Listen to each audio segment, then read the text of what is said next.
عزیز طلباء و اساتذہ کرام، السلام علیکم ورحمۃ اللہ وبرکاتہ۔ سٹیم انٹرنیشنل پبلشرز میں خوش آمدید۔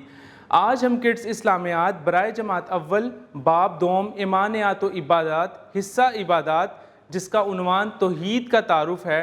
ڈیئر سٹوڈنٹس، آج ہم اس سبق کو تفصیل سے پڑھیں گے۔ اس سبق میں ہم پڑھیں گے کہ توحید کیا ہے، سورہ اخلاص کا ترجمہ پڑھیں گے، اللہ تعالیٰ نے کیا چیزیں بنائی ہیں۔ تو اس سبق کو ڈیئر سٹوڈنٹس تفصیل سے پڑھنے کے لیے آپ سب اپنی اپنی کتاب کھولیے۔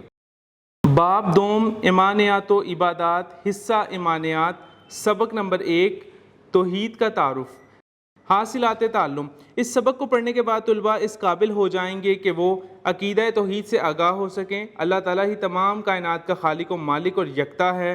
سورہ اخلاص کے لفظ احد کو بخوبی سمجھ سکیں، اللہ تعالیٰ کی دی ہوئی نعمتوں سے واقفیت حاصل کر سکیں، اللہ تعالیٰ کی دی ہوئی نعمتوں پر شکر ادا کر سکیں۔ دین اسلام کا پہلا رکن توحید ہے۔ توحید کا مطلب ہے اللہ تعالیٰ کو ایک ماننا۔ ہر مسلمان یہ یقین رکھتا ہے کہ اللہ تعالیٰ ایک ہے، اس کا کوئی شریک نہیں، صرف وہی عبادت کے لائق ہے۔ توحید کے حوالے سے اللہ تعالیٰ قرآن مجید میں ارشاد فرماتا ہے قل هو اللہ احد۔ ترجمہ: اے نبی خاتم النبیین صلی اللہ علیہ وسلم، آپ فرما دیجئے وہ اللہ ایک ہی ہے۔ اللہ تعالیٰ ہمارا خالق اور مالک ہے۔ اس نے ہم سب کو پیدا کیا۔ زمین، سورج، چاند، ستارے، آسمان، درخت، پودے، پھل اور پھول وغیرہ سب اللہ تعالیٰ نے بنائی ہے۔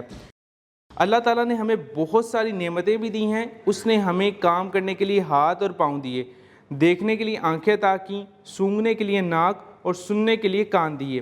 مزید جانیں، اللہ تعالیٰ کا شکر زبان سے ادا کرنے کا سب سے آسان طریقہ یہ ہے کہ ہم کہیں الحمدللہ۔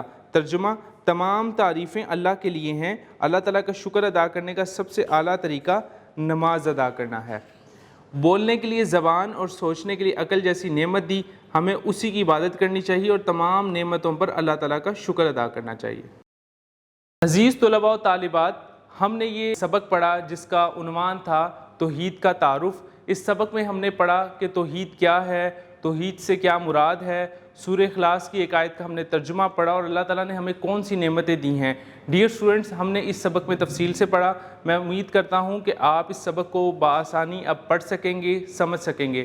ملتے ہیں ایک نئی ویڈیو میں ایک نئے سبق کے ساتھ، تب تک اپنا خیال رکھیں۔ اللہ حافظ۔